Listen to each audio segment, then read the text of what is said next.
Pastor Luiz Gonçalves, muito obrigado porque o senhor aceitou fazer essa entrevista com a gente aqui no Identidade. Uma entrevista especial porque é um programa que a gente tem um pouquinho mais de tempo de conversar. Muito obrigado porque o senhor está aqui. Um prazer, Wagner Cantor, estar aqui do seu lado. Você é meu amigo, nós somos amigos, nossas famílias são amigas.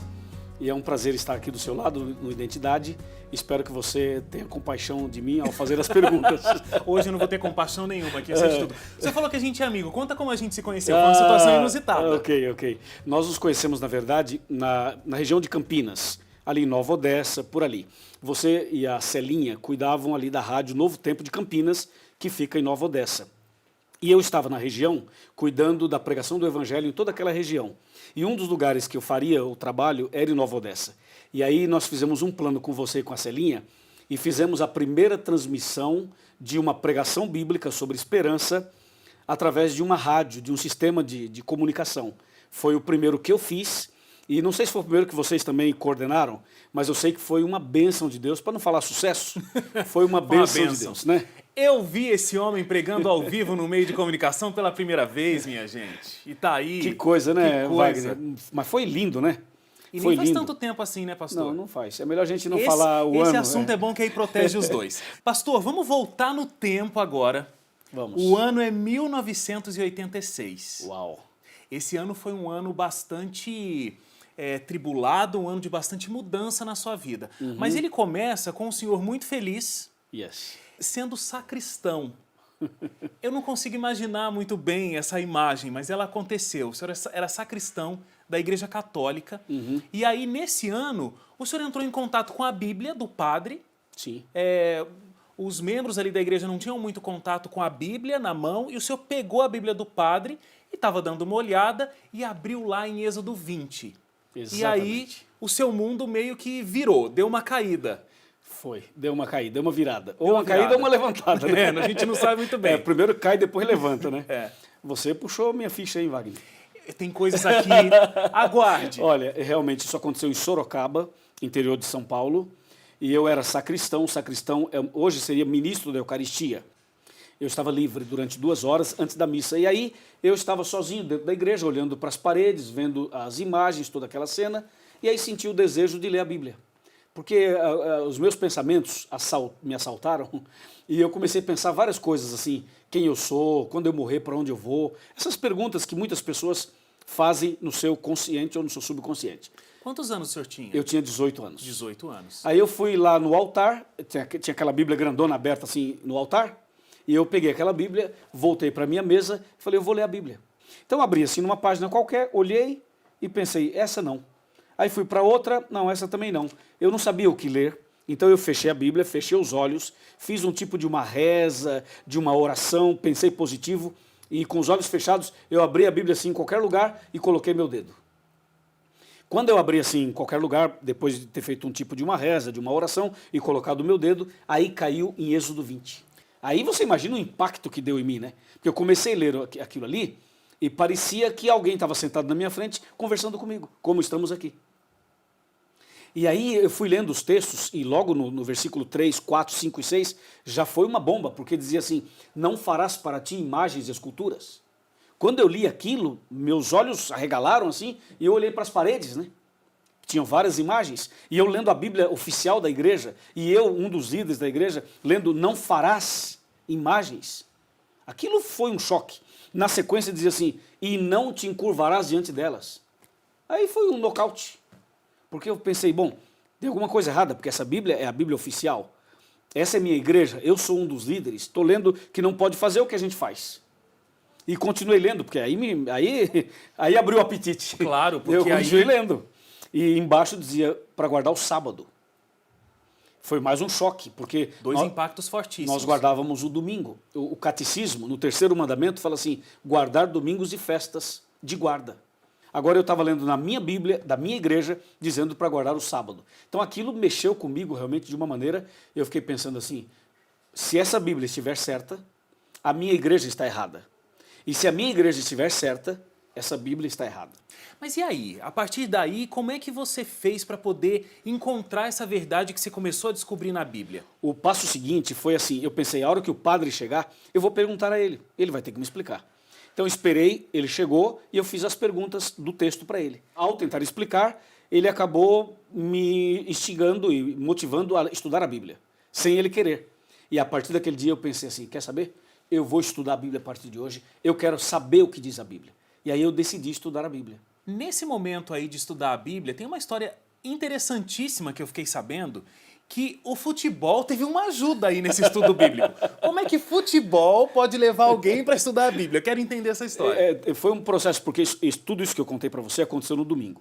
Na segunda-feira, eu trabalhava numa fábrica de confecção de roupas masculinas e femininas. Eu era almoxarife. Almoxarife que trabalha no almoxarifado, obviamente. E aí, na segunda-feira, eu comecei a ler a Bíblia nos intervalos. Aí o mecânico da fábrica foi lá buscar uma peça, viu eu lendo a Bíblia, se interessou e perguntou, ué, você está lendo a Bíblia? Eu falei, sim, estou lendo a Bíblia. Mas você entende? Eu falei, não, não entendo. Ele falou assim, eu posso te ajudar. E esse camarada era testemunho de Jeová. Aí ele me ofereceu o estudo bíblico, eu aceitei. E estudei com ele durante 1 ano. Nesse processo, nesse período, durante esse período, uma costureira ficou sabendo desse assunto e foi até o almoxarifado e falou, Luiz, é verdade que você está estudando a Bíblia com as testemunhas de Jeová? Eu falei, é verdade. Mas você ainda é católico? Sim, sou católico. Ela falou assim, eu também posso estudar a Bíblia com você. E ela ofereceu o estudo para mim.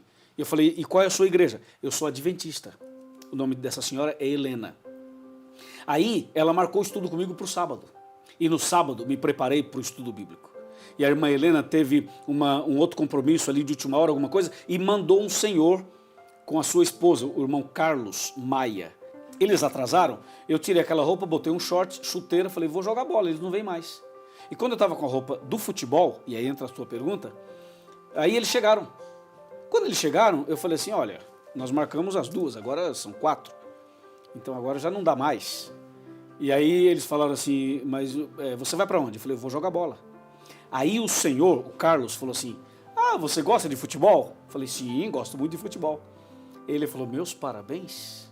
Eu olhei para ele e falei assim, ué, o senhor é crente dando os parabéns para mim que gosta de futebol? Ele falou, porque futebol é saúde, é exercício físico, saúde, e a Bíblia fala disso. Aí eu não entendi direito o que ele falou. Eu falei, o quê? A Bíblia fala de futebol? Ele falou assim, futebol não fala. Mais ou menos aí. Mas fala da saúde, do exercício físico. Eu disse, a Bíblia fala de exercício físico? De saúde? Sim, fala. Eu disse, onde é que está escrito? Eu quero ver. Ele falou assim, deixa a gente entrar que eu mostro. Aí eu falei assim, então entra. Eles entraram na sala em pé. Eu falei, cadê o texto?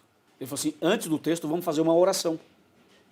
Eu falei, por que tem que orar? Ele falou assim, porque se você vai ler a Bíblia, tem que orar para entender. Eu falei, mesmo? Ele mesmo. E eu pensei, o outro, do livrinho vermelho, que vem na minha casa na quinta-feira, já está aqui há um tempão, nunca fez oração comigo. E esse vai orar, eu pensei, interessante, esse aqui é diferente do outro. Você começa a comparar, né? Falei, gostei desse pessoal. Aí eles sentaram, eu falei assim, antes do texto bíblico, me dá um minuto. Aí fui lá na cozinha, peguei uma garrafa de café, as xícaras, e voltei para servir um café para eles. Quando eu fui servir um café, o seu Carlos falou assim, olha, muito obrigado, todo educado, estamos satisfeitos e tal. Falei, mas um cafezinho não altera nada, né? Ele falou assim, não, mas eu não bebo café.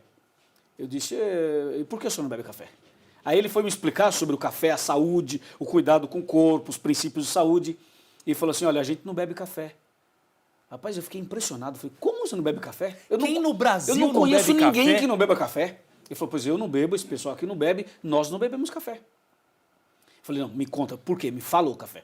Esse homem começou a falar mal do café, mas falou tão mal do café, que eu fiquei com raiva do café. Ali já pronto. Eu falei, mas que raio de café é esse? Eu tomava muito café. Eu falei, ok, o senhor não bebe café por isso? Ok, tá bom. Então, a partir de hoje, eu também não bebo mais café. Peguei a garrafa ali com café, fui no banheiro, abri a garrafa, joguei o café no vaso sanitário, dei descarga e falei, ok. Desde aquele dia, Wagner, até hoje, eu nunca mais bebi café. E aí, então ele mostrou o texto da saúde e já emendou com a volta de Jesus. E aí ele foi entrando. Ele foi esperto. E quando eu vi, tinha passado 1h30. E o futebol, adeus. Eu de chuteira e de shorts. Ô pastor, eu falei que 1986 era esse ano emblemático. Foi exatamente esse ano. Porque aí, assim, olha, o que eu fiquei sabendo é que o senhor fez 5 estudos bíblicos. Exatamente. Eles foram à minha casa 5 vezes. Essa foi a primeira, depois mais 4 sábados. Quando eles completaram 5 idas à minha casa, a coisa era tão clara, porque eles faziam oração antes, abriam a Bíblia e tinha um detalhe. Ele dava a Bíblia dele para eu ler. Ele dizia assim, segura a minha Bíblia e leia. Aí, porque eu estava com uma grandona na mão. Ele falou, essa é muito pesada, guarda essa. E deu a dele para mim. E eu, então, lia na Bíblia dele. Ele citava os textos de memória, Wagner.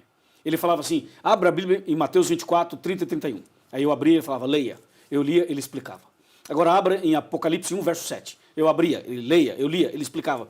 Era uma máquina. Era parente do Leandro Quadros. Devia ser.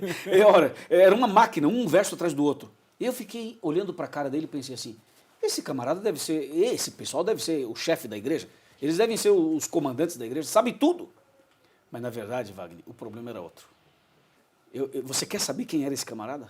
Quero. Quer saber? Tô querendo. Então no próximo Identidade eu falo. O pessoal vai desligar a televisão, por favor, pastor. Você quer saber agora? Agora. Ele era analfabeto. E com esse conhecimento todo da Bíblia. Era analfabeto. Veja, ele não tinha estudos, não tinha, na verdade, eu falo assim, analfabeto, para você entender que ele não tinha nenhuma formação. É o que a gente chama de analfabeto funcional. Ele aprendeu a ler na Bíblia. Então ele dava a Bíblia para eu ler. Era uma pessoa muito simples. E aí eu falei, puxa. Agora, aí o senhor, depois dessas 5 visitas aí, implorou para ser batizado na igreja adventista. Porque, veja, para um bom entendedor, meia palavra basta. Claro. Quando chegou no 5º estudo bíblico, eu falei assim pro pessoal, pros 3, falei, olha, eu já entendi. Claro, não sei tudo, mas eu já sei o caminho, já peguei o fio da meada. Eu disse assim, ó, eu quero ser adventista. E não foi uma decisão meio apressada? Eu acho que foi apressada, mas eu acho que existem situações que são diferentes. Agora, pressa é uma coisa que está meio comum aí na sua vida, né, pastor? Ó, vou dizer uma história aqui. Diga.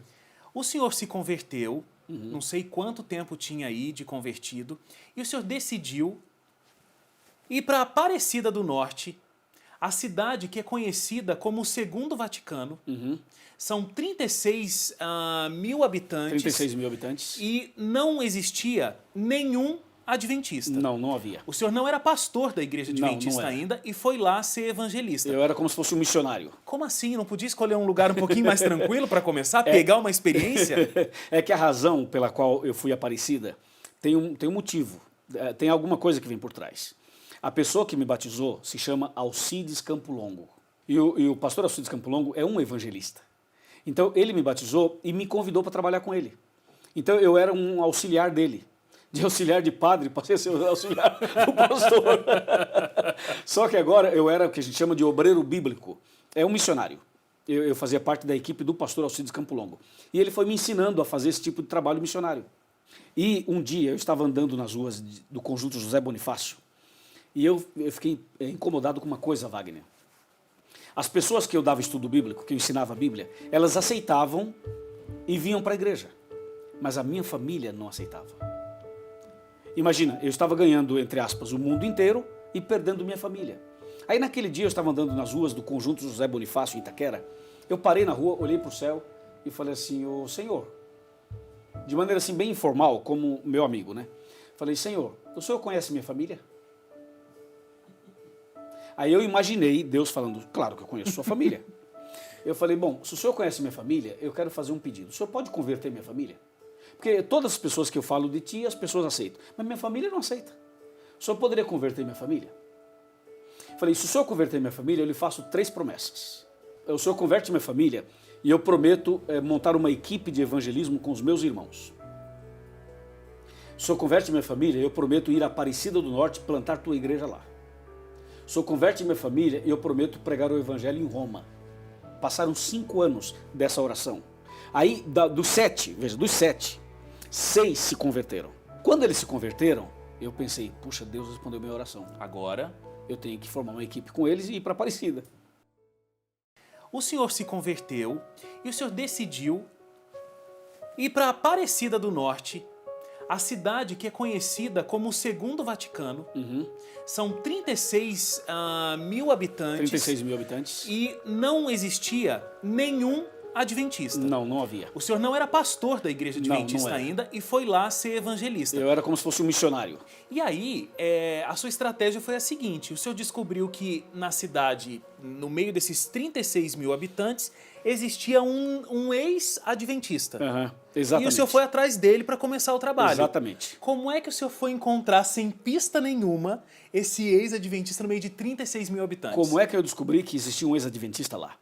Eu fui ao culto da nossa igreja na cidade de Guaratinguetá, que é a cidade vizinha, Aparecida.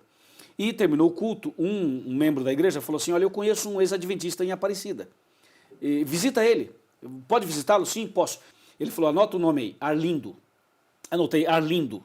Arlindo do quê? Ele falou, eu não sei o sobrenome, só sei Arlindo. Não sabe nem o sobrenome. Eu falei, me dá o endereço. Ele falou, eu também não tenho endereço. Eu falei, então me diga o bairro. Ele também não sei o bairro. Eu falei, engraçado, você quer que eu visite no meio de 36 mil pessoas o Arlindo e você não sabe dar o endereço dele?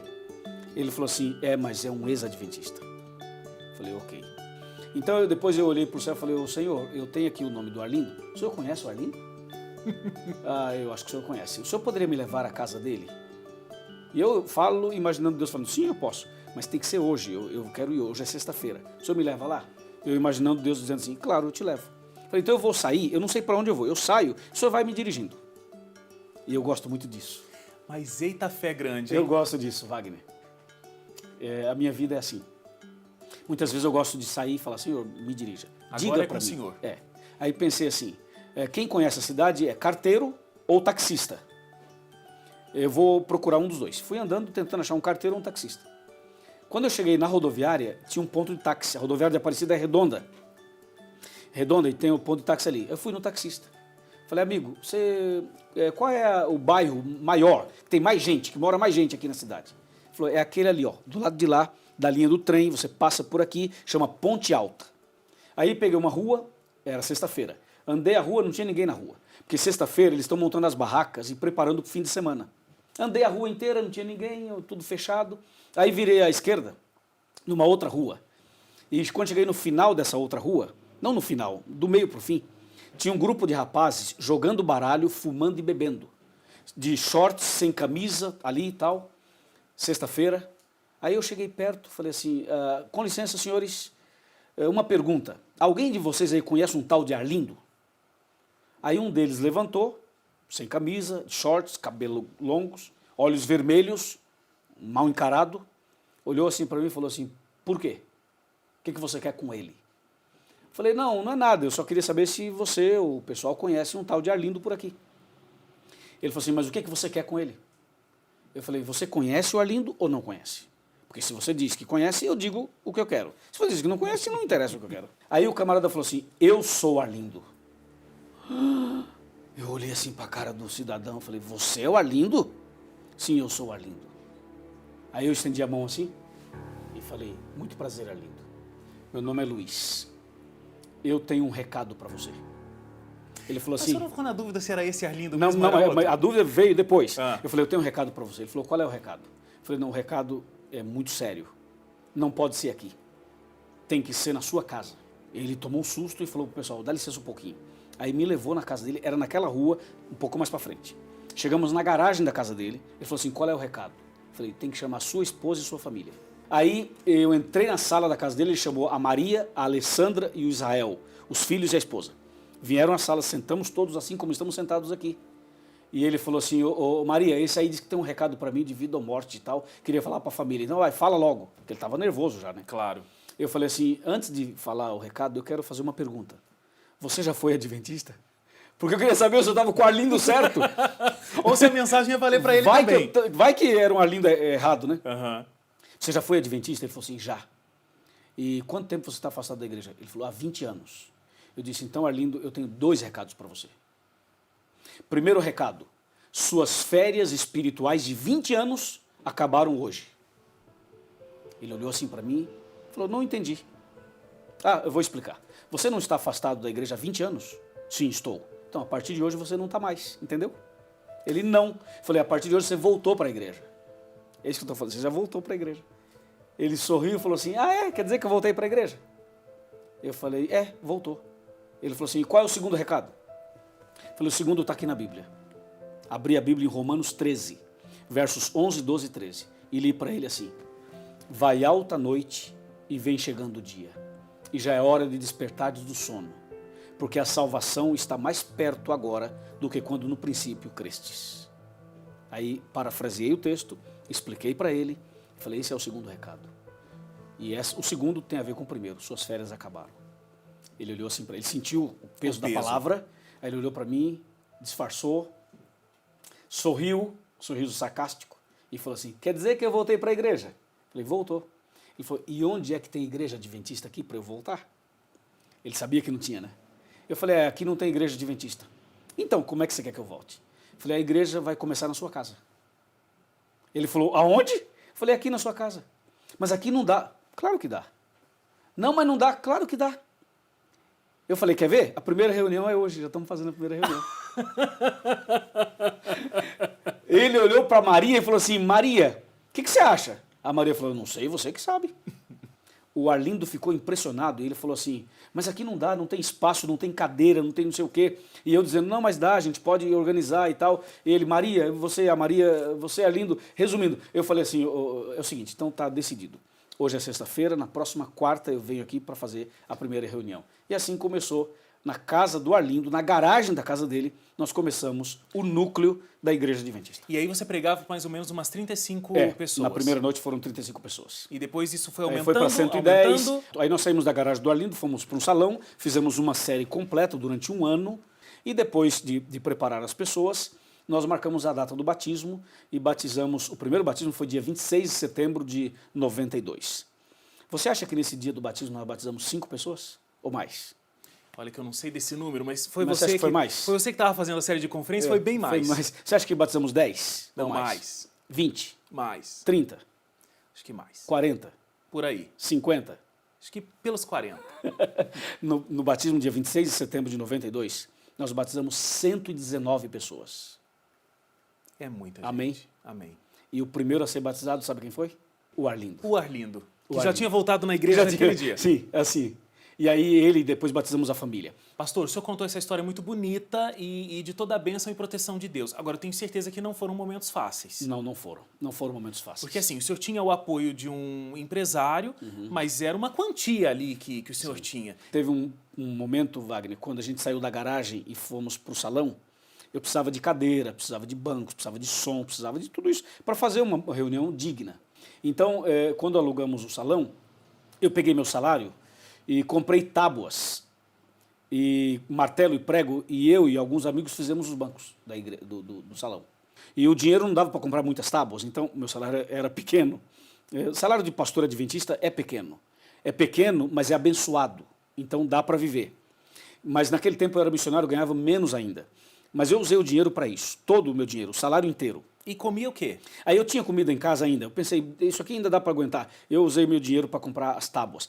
E assim foi, só que depois de 2 semanas, aí eu já não tinha dinheiro e ainda faltavam mais 2 para eu receber o próximo salário, aí acabou a comida em casa. A comida que eu tinha acabou. E acabou tudo, acabou arroz, acabou tudo, acabou sal, acabou tudo, bolacha, tudo, leite, acabou tudo. Não tinha nada para comer.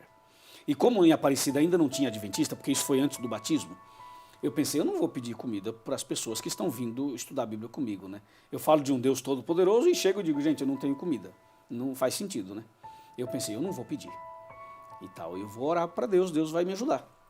E eu me lembro que eu me ajoelhei, um dia orei a Deus. Passou um dia, não comi nada durante o dia, só tomando água. Aí veio o segundo dia, também nada. Nem Deus mandou comida, nem eu comi água. E visitando o povo durante o dia. E só com água, né? Aí passou o segundo dia. Aí veio o terceiro dia e novamente não tinha nada para comer. E no terceiro dia eu passei com água outra vez. Não tinha pão, era água pura. E aí veio o quarto dia. No quarto dia eu não tinha mais força para andar, ficar caminhando por aí. Então eu falei, Senhor, hoje eu não vou fazer visitas, hoje eu vou ficar aqui em casa e vou ficar orando. Hoje eu vou me ajoelhar aqui e falar contigo. Me ajoelhei e fiquei conversando com Deus. Falei, eu não saio daqui enquanto o Senhor não me dá comida. Aqui eu desmaio, aqui eu morro, o Senhor vai ter que vir aqui e resolver meu problema. Wagner, durante a oração, alguém bateu a porta do meu apartamento. Abri a porta, era um irmão adventista da cidade de Guaratinguetá. O nome dele é Elias Sliba. O irmão Elias chegou e falou assim, ô Luiz, tudo bom? Eu falei assim, tudo bem, graças a Deus. Ele falou assim, eu estou vindo de Mogi das Cruzes. E eu sou vendedor, ele trabalhava com vendas. E eu ganhei uma compra aqui de um cliente, ele me deu uma compra para ajudar alguém pobre, carente. E eu sei que você está fazendo um trabalho bonito aqui em Aparecida. Talvez você conheça uma família carente, que está precisando de comida, de uma compra. E eu passei aqui, o que você acha? Ajuda? Eu olhei para ele e falei assim, como é? O senhor está me dizendo que o senhor trouxe uma compra para eu dar para uma família carente. É isso mesmo, é isso mesmo. Se você não precisar, eu levo para Guaratinguetá. Eu falei, não, peraí, calma. Eu conheço alguém que está precisando. Ah, você conhece? Sim, eu conheço. E quem é? Quer que eu leve de carro lá com você e tudo? Eu falei, não precisa, sou eu. Ele olhou assim para mim e falou, você? Eu falei, sim, sou eu. Vou te contar uma história. E contei a história toda para ele. E falei assim, eu estava de joelhos aqui, orando para Deus mandar um anjo e fazer um milagre. E você é o milagre. Aí, Wagner, ele começou a chorar e eu também. Foi assim, emocionante. Nós choramos como duas crianças. Eu, porque Deus havia respondido a minha oração. E ele porque estava sendo instrumento de Deus. E depois que ele chorou, nós choramos e tal, eu percebi que ele estava aflito, queria falar alguma coisa. Ele falou assim, pastor, Luiz, eu não era pastor, Luiz, eu vou te falar uma coisa. Lá na minha igreja, eu estou sem nenhum cargo, nenhuma função. E sabe, Deus me usou hoje. Eu achei que Deus não estava me querendo para trabalhar na obra dele. Eu estava me sentindo meio que abandonado assim e tal. Até pensei em deixar a igreja. Mas hoje Deus me usou.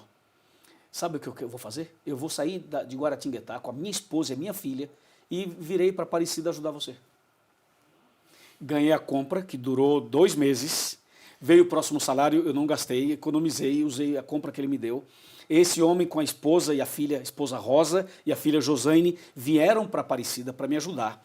A filha cantava e tocava piano. A esposa dele, experiente na igreja, ele também. E eles passaram a me ajudar em Aparecida. Para você saber, hoje, sabe quantos pastores adventistas saíram de Aparecida, se converteram lá?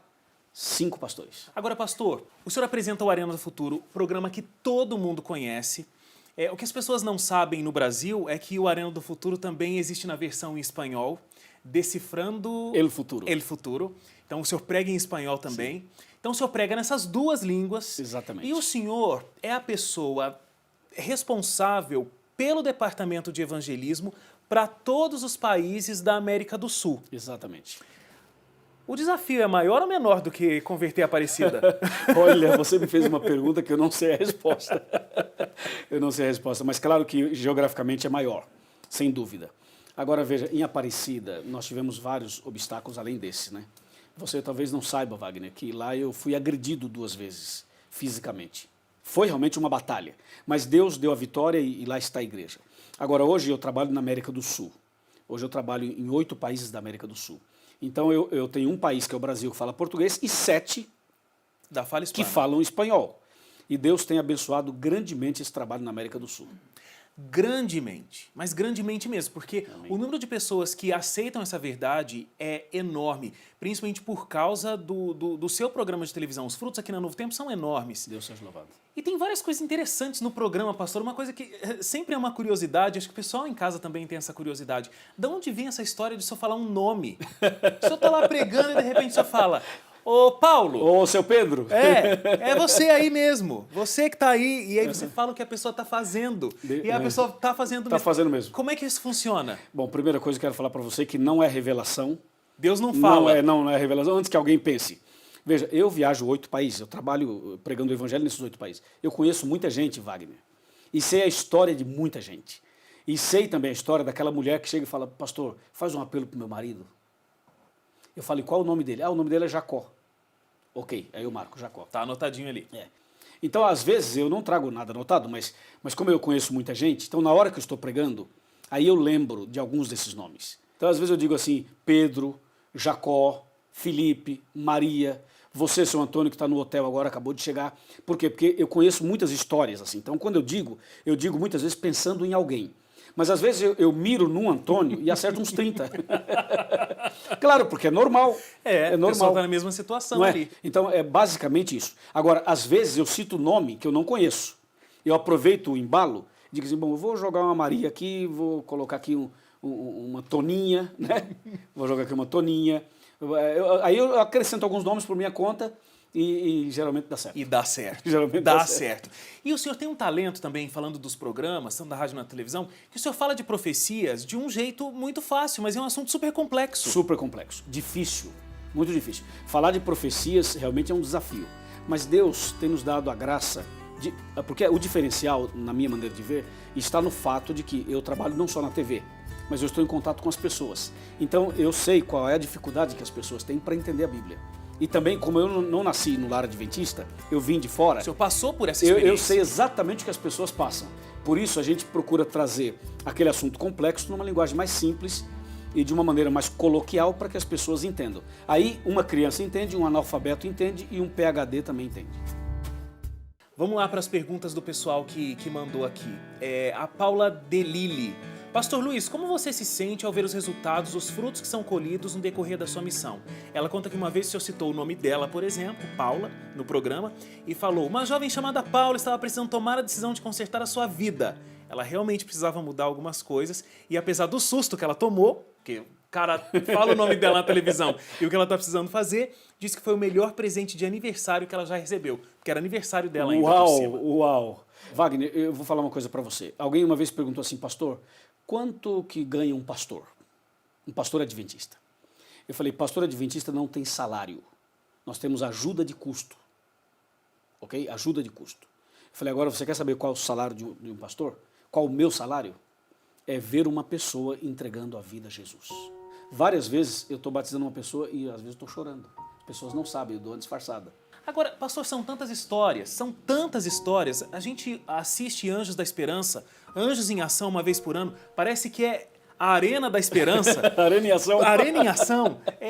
Mesmo assim, ainda emociona. Wagner, são muitos. Não, emociona porque cada caso é um caso diferente. Cada história é distinta, é única. Por exemplo, vou te contar um fato. Eu estive recentemente em São José do Rio Preto. E depois fui para uma cidadezinha chamada Viradouro. Eu cheguei lá e me deparo com uma história de uma pessoa, o Rony. O Rony tomou a decisão e falou assim: pastor, eu quero que você me batize.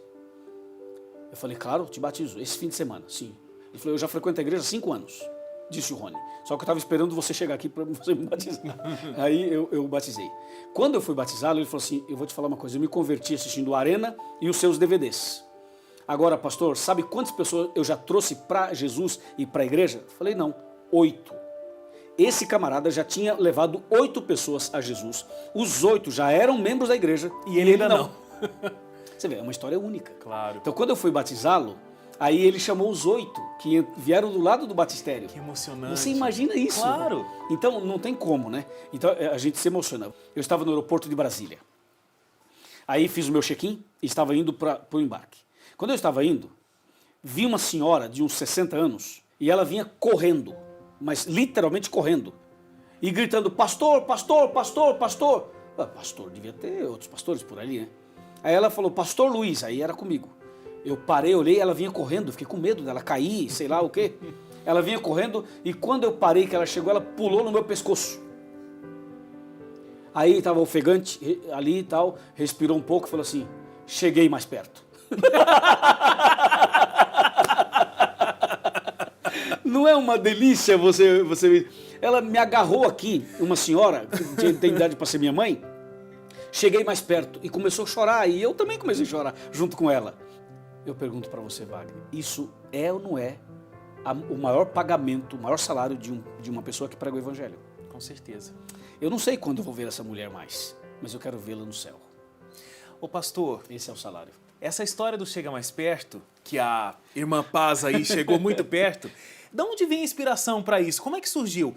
O Agostinho Tivonda, eu espero, Agostinho, que eu estou falando certo, Tivonda Caquepa, ele quer saber de onde o senhor tirou essa história de Chega Mais Perto. Deixa eu te falar uma coisa. Eu assistia os programas de televisão, os programas evangélicos, e eu achava o apresentador muito distante do telespectador. Aí quando eu vim para a televisão, eu falei: não, eu tenho que quebrar essa frieza, essa distância. Mas como vou quebrar? Como é que alguém vai me assistir durante 1 hora, que o Arena era 1 hora, agora é meia hora? Ou a pessoa está muito interessada, ou a pessoa não tem o que fazer, ou o programa é extremamente bom. Então eu pensei assim: Senhor, me dá uma ideia, como é que eu faço? Então aí eu comecei, falei, eu tenho que fazer o programa, eu não posso fazer só um discurso, eu tenho que fazer um programa interativo, conversar com as pessoas. Aí um dia eu falei assim, eu quero te falar uma coisa muito importante. Aí eu pensei, vai que essa pessoa está distante, está lá no quarto só escutando minha voz. Aí na hora, Deus me deu a ideia. Falei, vamos fazer o seguinte, chega mais perto. Só que o chega mais perto que eu falei tinha 2 sentidos. Eu queria que o câmera desse um zoom na minha cara, porque eu queria que as pessoas prestassem atenção no que eu estava falando. E aí, na mesma hora, falando assim, pensando, chega mais perto. Ou seja, você que está no sofá, levanta, vem cá. Você que está no quarto, para um pouquinho, vem aqui e tal. Aí, eu fiz isso uma vez informalmente. Aí alguém falou assim, pastor, que legal isso que você fez. Falei, ficou bom? Falou, ficou. Falei, então vou fazer outra vez. Aí começamos a fazer. Chega mais perto, vem cá, quero falar com você, olha aqui nos meus olhos. Vem cá, segura na minha mão e tal. Esse segura na minha mão não é nada assim, como se fosse uma superstição, não é isso. É um carinho, é falar assim, ó, eu sou seu amigo, você é meu amigo, vem cá. Não tenha medo, chega mais perto e tal. E sabe que isso foi quebrando várias barreiras. E as pessoas me mandam foto na frente da televisão dizendo, pastor, tá vendo? Cheguei mais perto. E hoje, quando eu vou tirar foto, as pessoas querem tirar foto assim. Como que é chega mais perto em espanhol? Como é o slogan? Acércate. Acerca. Acércate. Ou vem mais cerca. Ou acércate um pouquinho mais. Um pouquinho mais. Vem mais cerca, não tenha medo. Aí, vamos. Que ótimo. Mais uma pergunta aqui, o Císer Freitas. Pastor, o que mais te marcou durante todo o teu ministério? Tem uma história? Pode compartilhar essa experiência com a gente? É difícil selecionar uma, Wagner. É difícil. Eu acho que de todas as histórias, eu selecionaria a história dos meus pais. No dia do batismo deles, entramos os 5 pastores. Os 5 para batizar os nossos pais. Foi lindo. Foi lindo. A gente, na verdade, a gente estava assim meio impactado. Nós estávamos tão impactados que a gente não acreditava que eles estavam ali. Agora, o senhor acabou de fazer nesse ano, no segundo semestre, uma série especial aqui, o Esperança Viva. O Esperança Viva, na TV exatamente. Novo Tempo. Eu estava lá no primeiro dia, no domingo, a Teru e eu, a gente fez a abertura da primeira noite. Sim, me lembro, claro. Eu não sei se o senhor se lembra, mas eu fiz uma pergunta para o senhor. Eu estava lá com a Teru e estava na contagem regressiva ali para entrar ao vivo. Uhum. Eu falei assim, pastor, o senhor ainda fica nervoso quando vai começar um ao vivo? Quando vai subir no púlpito, dá uma emoção ainda ou é uma coisa muito comum? Queria que o senhor respondesse isso para mim. Respondeu lá, mas ninguém estava assistindo. Sim, Queria que o senhor respondesse agora, e essa também é a dúvida da Norma Amarila. Como é que é, mesmo entrando ao vivo tantas vezes, gravando tantas vezes, pregando tantas vezes, ainda dá emoção? Wagner, ainda dá. Eu vou te falar que algumas vezes eu entrei sem sentir nada. Várias vezes já entrei sem sentir nada. Tanto em grandes eventos, quanto em pequenos eventos, quanto na TV. As vezes que eu entrei seguro de mim mesmo, foram as piores programações que eu fiz. Estou abrindo meu coração para você. Eu já entrei em estádio de futebol para pregar, porque eu prego também em vários estádios, e já entrei para pregar em ginásios, em auditórios, em salões, em igrejas. Já passei pela experiência de entrar várias vezes, assim, 100% tranquilo. Foram os piores momentos que eu senti. As pessoas não sabem disso e não sentem isso, mas eu senti. Deus estava me dizendo alguma coisa. Não é que eu deixei de confiar em Deus, mas eu confiei em mim. E aí está um erro que nós não podemos cometer. Tinha uma coisa que eu ia falar no final da entrevista, mas não tem como não falar agora. A gente está planejando isso há muito tempo, porque o senhor tem uma agenda super complicada e queria parar esse momento e conversar com o senhor há um tempo e, gentilmente, aí o senhor abriu esse momento para conversar com a gente. E eu comecei a falar com todo mundo. Falei, o que você acha que é o segredo do Pastor Luiz? Qual é o segredo do sucesso do Pastor Luiz? Eu trabalho numa emissora de televisão. Claro. É um programa que tem um destaque na nossa grade, é um programa que traz um resultado enorme na nossa grade. Eu perguntei para um monte de gente, profissional da área de televisão, os coordenadores lá da televisão. O que você acha que é o sucesso do... Por que o programa do Pastor Luiz é tão bom? Não tem nada demais, né, pastor? Não. É um cenário, tem cenários na e televisão... uma mensagem bíblica. Tem uns cenários na televisão que são mais bonitos, tem Com outros certeza. que são menos. É isso mesmo. O senhor é um pastor, como existem tantos outros, outros. claro. O senhor vai lá e fala. Qual é o segredo do Arena do Futuro? Todo mundo respondeu uma coisa só. O senhor quer ouvir? Eu acho que seria interessante. Não, vai ser o próximo Identidade. Parabéns. Estou usando a mesma estratégia. Todo mundo disse uma coisa só. Eu não ouvi outra resposta. Eu devo ter ouvido umas 5, 6 pessoas. O segredo do Pastor Luiz é a relação que ele tem com Deus. Essa é a diferença. Amém. Então, embora as pessoas não consigam, talvez, perceber as vezes que não deram certo, porque o senhor entrou seguro de si mesmo, mas as pessoas conseguem perceber todas as vezes que deram certo e elas não atribuem esse sucesso ao senhor. Deus seja louvado. Porque, Wagner, esse é o grande foco do meu ministério. É que Deus seja exaltado, porque eu tenho consciência de que Deus pode fazer tudo o que Ele está fazendo sem mim.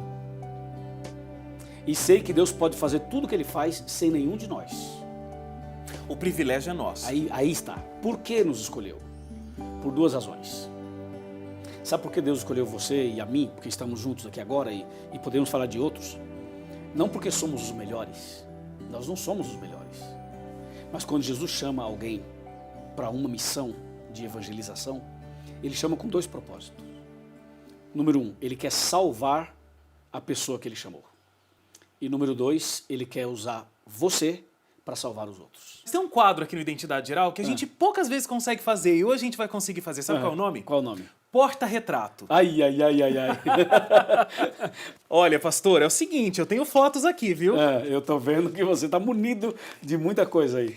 Uma vez, lá nessa série de conferências que o senhor contou, que a gente começou lá, eu lembro que o senhor contou uma história de uma mulher que tinha sonhado que o senhor estava na praia. Exatamente. E aí o senhor perguntou para ela assim... Você tem boa memória, hein, Wagner? O senhor perguntou assim, mas eu estava vestido como na praia? Ela, de terno e gravata, eu nunca vi o senhor com outra roupa. Então, se você nunca viu o pastor Luiz com outra roupa, ele vai pra praia. Olha, esse camarada conseguiu uma foto. Mas não tô de sunga. Não tá de sunga, tava comportado. Tava comportado e tava flutuando pelo jeito.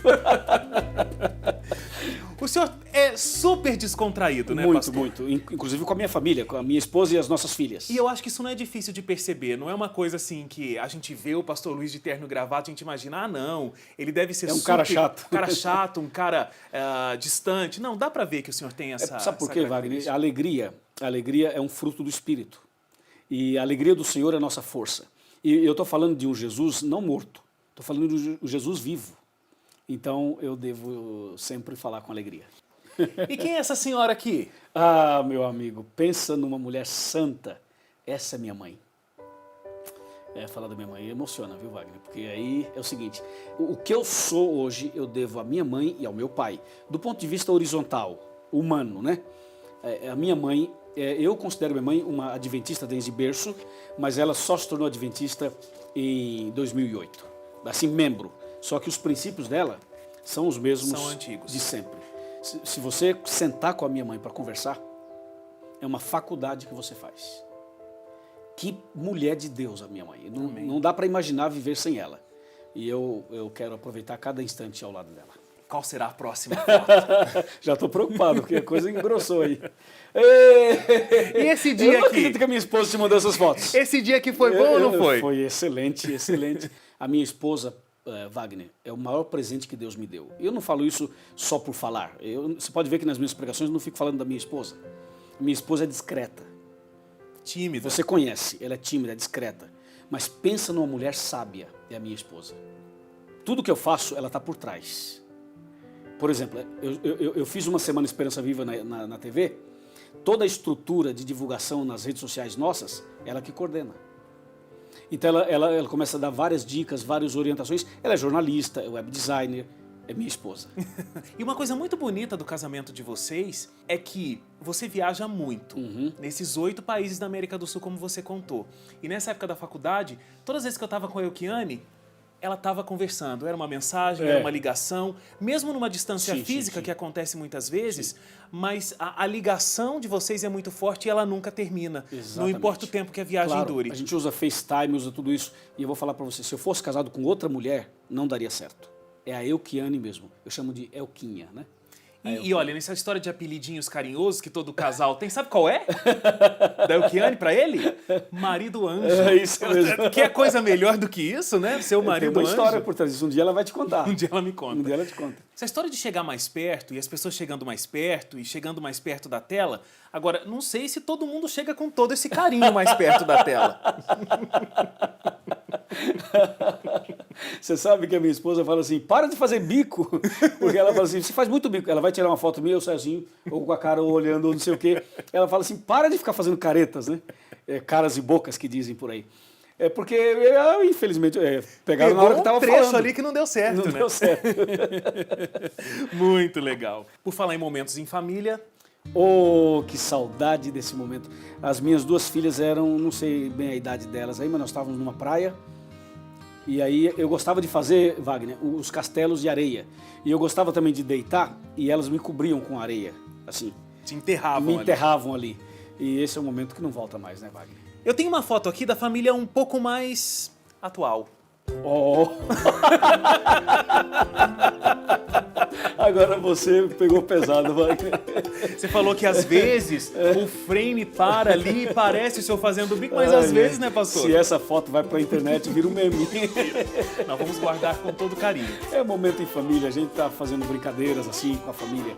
E eu acho que a família tem que aproveitar esses momentos e ser mais descontraída, né? Pra gente encerrar a última foto aqui, é uma imagem que todo mundo conhece. Você pedindo pra chegar mais perto. Chegar mais perto, exatamente. E aí, eu tenho certeza que essa é uma imagem muito importante e especial para você, porque é a realização de um trabalho muito grande, o Arena do Futuro e o Decifrando. E eu, quando vejo você pedindo para as pessoas chegarem mais perto, da tela para te verem mais perto, na verdade você está pedindo para elas chegarem mais perto porque você quer mostrar Jesus para elas. Claro, esse é o propósito. O que mais aproxima as pessoas de Jesus? O que faz mais as pessoas chegarem mais perto de Jesus? Quando você chama a pessoa para mais perto, você está dizendo o seguinte: eu quero te mostrar Jesus. E você não mostra Jesus só na Bíblia. Você mostra Jesus através do seu exemplo. As pessoas não podem ver Jesus, mas podem ver o Wagner. Elas não podem ver Jesus, mas podem ver o Luiz. Pode ver o Daniel, o Pedro. O maior sermão que alguém pode pregar é o exemplo, é o testemunho, é você. Você é um sermão. Quando você fala um monte de coisa, mas você não vive o que você fala, as pessoas percebem. E eu tive o privilégio de ter uma Arena do Futuro aqui bem mais perto, viu? Bem mais perto. Deus seja louvado. Pastor, queria agradecer muito, de verdade mesmo, pelo seu tempo de conversar com a gente. Não é pelo seu exemplo que as pessoas vão para a igreja, a gente não tem que fazer isso, é pela palavra de Deus, Claro. mas é o seu testemunho. Porque nós somos pecadores, Somos né, Wagner? pecadores. Claro. As pessoas te veem pregando lindamente nos programas e elas não imaginam, o senhor tem problema na sua vida. Muitos, não tem? Se a gente for falar de problema aqui, meu amigo, não O senhor luta para conseguir fazer com que a Muitas vida dê coisas, certo e a muitas sua coisas. caminhada cristã dê certo. Claro, claro. Então, muito obrigado porque através do seu testemunho, de tudo isso que o senhor viveu para estar aqui hoje desenvolvendo esse ministério, a gente pôde acompanhar. Eu espero que agora, nesse ano novo, que está começando aí, está quase lá, que 2016 seja um ano de mais muitas pessoas convencidas, mas muitas pessoas que através do seu trabalho encontrem essa verdade que o senhor fala com tanta paixão. Amém. Deus seja louvado. Eu tenho o privilégio de, como o senhor disse, ter a sua amizade. A gente que viaja muito, às vezes está num canto, está no outro, a gente sente falta de ter um pastor. Com certeza. E eu sempre digo que o senhor é meu pastor. Em alguns momentos eu já liguei para pedir o conselho. E oração, né? E oração. E é muito bom ter um pastorzão desse como meu pastor do coração. Muito obrigado mesmo. Eu que agradeço, Wagner. Muito obrigado. Deus seja louvado. Amém.